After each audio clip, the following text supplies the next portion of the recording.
울고 싶은 나에게 한 장의 손수건을 건네는 영화 생일. 리뷰 지금 시작합니다.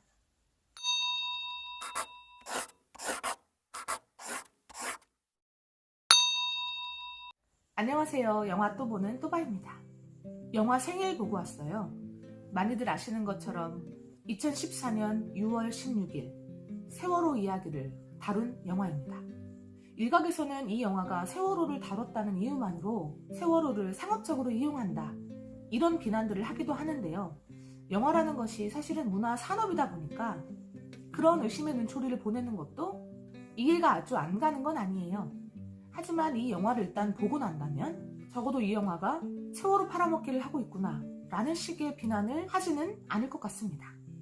무방비 상태로 이 영화를 보러 들어갔다가 정말 아주 난감한 상황을 겪었는데요. 영화가 시작되고 나서 얼마 지나지 않아서부터 흐르는 눈물이 영화 끝날 때까지 계속되어서 손수건도 없고 휴지도 없는 상태여서 이렇게 소매 끝으로 닦았거든요. 이렇게 양쪽 소매 끝이 다 눈물과 콧물 범벅으로 되어버려가지고 아주 곤란했습니다. 그 정도로 이 영화는 눈물이 펑펑 나요. 한참을 울고 나서 생각을 해봤어요. 나는 대체 왜 눈물을 흘렸을까? 이 영화는 나를 왜 울렸을까? 세 가지 정도로 생각을 해볼 수 있을 것 같아요. 첫 번째는 미안함의 눈물이었습니다. 사실은 제가 지금 이 영상을 4번째 찍고 있는데요.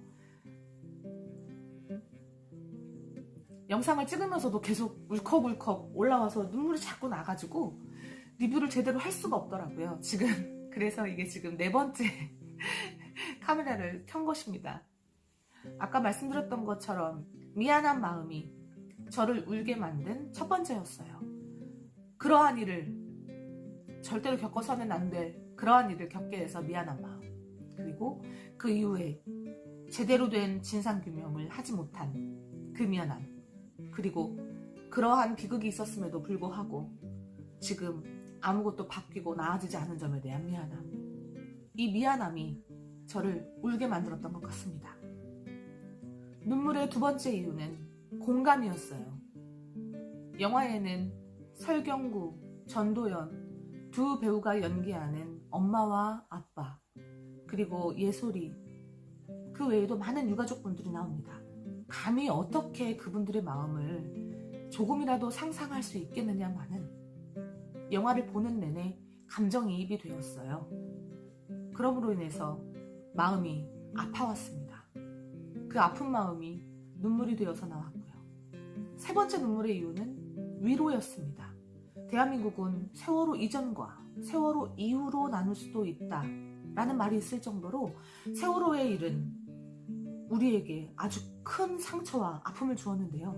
제가 가지고 있었던 아물지 않은 상처를 누군가 와서 따뜻한 손으로 어루만져주는 그런 느낌을 받았습니다.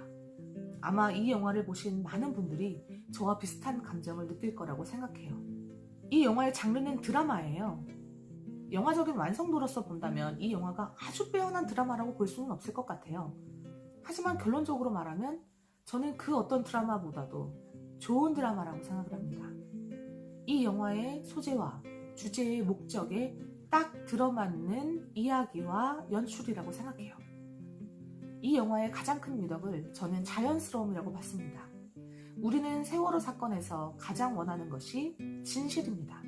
그러한 측면에서 이 영화에서 어떤 인위적인 장치나 다른 무언가 거짓스러운 가짜 같은 무언가가 끼어들어간다면 우리는 그만큼 큰 감동을 느끼지 못할 거예요. 감독은 그 점을 명확하게 알았을 거라고 생각을 합니다. 그래서 조명도 인공조명 대신에 자연조명을 주로 쓰고 소품이나 배경도 지금 막 우리 집에서 촬영을 한 것처럼 너무나 자연스럽죠. 지금 저희 집으로 와서 촬영을 해도 비슷한 장면이 나올 것 같아요. 그만큼 일상적이고 자연스러운 모습을 담아냅니다. 그럼으로써 그 일이 어디 먼 이야기가 아니라 정말 드라마같이 지어낸 이야기가 아니라 우리 주변, 그리고 내 주변, 바로 근처에서 일어날 수도 있는 일이었고 지금도 벌어지고 있는 일이다라는 것을 더욱더 확실하게 보여주는 역할을 해요. 그 자연스러움의 끝이 얼마나 나아갔는가 하면 감독이 이 정도로 디테일하게 연출을 했구나라고 느꼈던 건 예솔이 장면인데요. 얼굴도 잘 기억 안 나는 아버지가 돌아오시고 나서 미안한 마음에 문방구에 데려가죠. 그때 아무거나 골라라 했을 때 이것저것 뭐 예솔이도 보다가 아버지가 좀 값이 나가 보이는 것들을 제안을 해요. 그때 예솔이는 싫어요, 다른 거 하고 싶어요 라는 거절의 표시를 아빠에게 직접 하지 않아요. 아이를 키워보신 분들은 아시겠지만 어떤 아이들은 낯선 사람을 굉장히 경계해요. 그래서 낯선 사람이 이야기를 걸면 이렇게 돌아서 엄마나 아빠한테 그 하고 싶은 말을 이렇게 하는 경우가 많습니다. 예솔이가 딱 그랬죠. 아빠에게는 하지만 낯선 사람이 나에게 말을 걸었을 때 그거를 대놓고 말을 못하고 친근한 고모에게 이렇게 이야기를 하는 장면이 나와요. 그러한 디테일이 이 영화의 자연스러움을 굉장히 잘 살려주더라고요. 배우들의 연기나 소품이나 나머지 여러 가지 모든 것들이 너무나 자연스러워서 저는 오히려 거슬리는 부분이 있었는데 배우 김민재 씨가 나오는 부분이었는데요. 영화에 몰입해서 이렇게 보고 있다가 갑자기 김민재 씨가 툭 튀어나오시는 거예요. 가쁜 김. 형님 왜 거기서 나와? 아니 왜 여기서 나오세요? 하면서 갑자기 얼마 전에 봤던 돈이 생각이 나면서 몰입도가 확 떨어지는 거예요. 물론 너무 연기를 잘하셨고 어울리고 좋은 역할을 해주셨지만 일상이 천천히 진행이 된다고 생각하다가 갑자기 드라마가 끼어들어진 그런 느낌을 받았습니다. 되게 이질적인 느낌을 받았고요. 잘못됐다고 제가 지금 말씀을 드리고 있는 것이 아니라 이 영화가 얼마나 현실성 있고 자연스러우면 이러한 장면마저 몰입을 방해하는 요소로서 느껴질 정도였나 라는 것을 말씀드리는 겁니다. 특별히 개성 있는 캐릭터가 나오는 것도 아니고 말 그대로 드라마틱한 사건이 벌어지는 것도 아니에요. 저는 감독이 이 부분을 의도적으로 연출했다고 생각을 하는데요.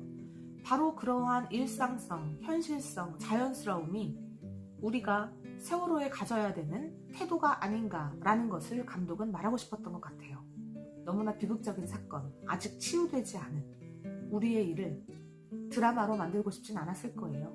허구로 만들고 싶진 않았을 거예요. 진솔하게 이야기를 담아내고 싶었던 것 같습니다. 저는 감독의 그러한 시선에 동의하는 쪽입니다. 그 누가 세월호의 이야기를 영화로 담았다고 하더라도 이보다 더 잘 담아내지는 못했을 거라고 생각해요. 영화는 목적을 다 이뤘습니다. 이야기를 다시 끄집어내었고 널리 알렸고 공감을 이끌어냈으며 위로까지 주었어요. 저는 이 영화가 국가적인 재난이나 다수의 트라우마를 다룬 이야기를 영화로 만들었을 때에 어떻게 만들어야 하는지 그것을 알려주는 교과서 같은 영화라고 생각을 해요. 그만큼 시선과 태도가 올바르고 표현해내는 방식이 적절합니다. 4월이네요. 4월에 이 영화 생일을 보는 것은 여러분에게 어쩌면 특별한 경험이 될 수도 있습니다. 꼭 한번 보시길 권합니다. 손수건 꼭 챙겨가세요. 저는 다음 리뷰로 또 돌아오겠습니다. 안녕.